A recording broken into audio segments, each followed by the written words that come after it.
Nous sommes tous d'accord pour dire que la douleur est une expérience humaine universelle. Nous savons désormais que la douleur est produite par le cerveau 100% du temps. Toutes les douleurs sont concernées, peu importe ce que vous ressentez. Douleurs vives, sourdes, violentes ou légères, et peu importe depuis combien de temps vous souffrez. Il se peut que vous ayez mal depuis quelques semaines ou quelques mois. C'est ce qu'on appelle la douleur aiguë. Elle est assez fréquente quand les tissus sont endommagés, disons lors d'une blessure au dos ou d'une entorse de cheville. Généralement, on vous encouragera à rester actif et à reprendre progressivement l'ensemble de vos activités habituelles, dont votre travail. Ou bien il se peut que vous ayez mal depuis 3 mois ou davantage. Et cette douleur est alors généralement qualifiée de persistante ou chronique, parce que dans ce type de douleur, la lésion des tissus n'est pas au cœur du problème. Ce qui est moins évident quand on vous affirme que vous avez une douleur chronique, c'est de savoir quelle est la meilleure attitude à adopter face à ce problème. En Australie, la douleur chronique constitue vraiment un gros problème. En fait, elle touche un individu sur 5. Avoir un cerveau qui ne s'arrête plus de produire de la douleur, même lorsque les tissus ont cicatrisé et sont hors de danger, n'est pas très agréable. Certains pensent qu'il y a nécessairement quelque chose qui ne va pas en eux. C'est précisément là que se situe le problème. Une fois qu'on a éliminé toute cause dangereuse, les professionnels de santé peuvent expliquer que la plupart des tissus corporels ont eu suffisamment de temps pour guérir du mieux possible, dans un délai compris entre 3 et 6 mois.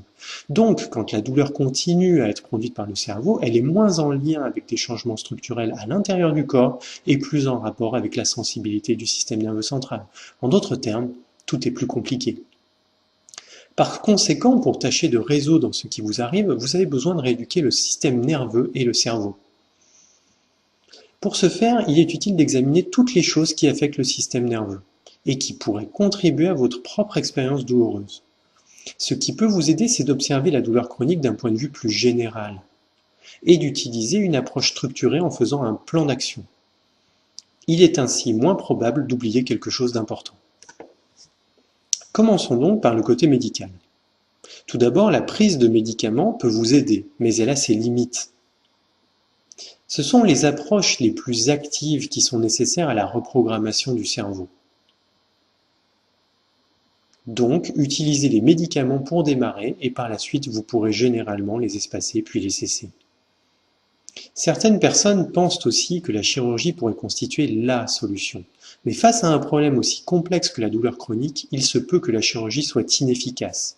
Donc si vous songez à une opération, il est préférable de demander un second avis et de vous souvenir de prendre en considération tous les aspects du problème. Ensuite, il est utile de réfléchir à la façon dont vos pensées et vos émotions affectent votre système nerveux. La douleur bouleverse vraiment la vie quotidienne et peut avoir une grande influence sur l'humeur et le niveau de stress. Toutes les pensées et les croyances sont également des influx nerveux du cerveau.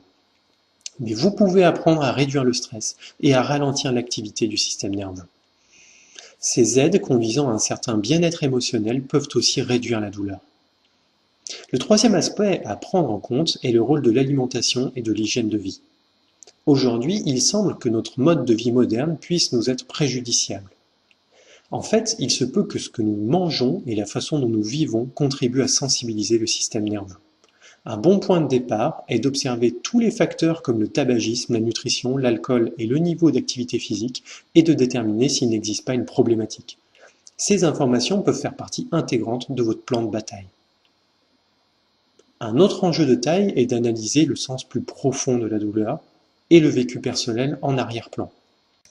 En prenant du recul et en étudiant tous les éléments qui se sont déroulés au moment de l'installation de la douleur, de nombreuses personnes qui souffrent pourront établir des relations utiles entre une période de vie faite d'angoisse et un tableau douloureux s'aggravant. Pour beaucoup d'entre nous, identifier ces émotions les plus profondes peut constituer une partie du processus de guérison. Enfin viennent, et ce ne sont pas les points les moins importants, l'activité physique et le mouvement. Du point de vue du cerveau, le mieux est de vous remettre à bouger à un degré confortable, sans appréhension et sans que celui-ci ne vous protège avec de la douleur.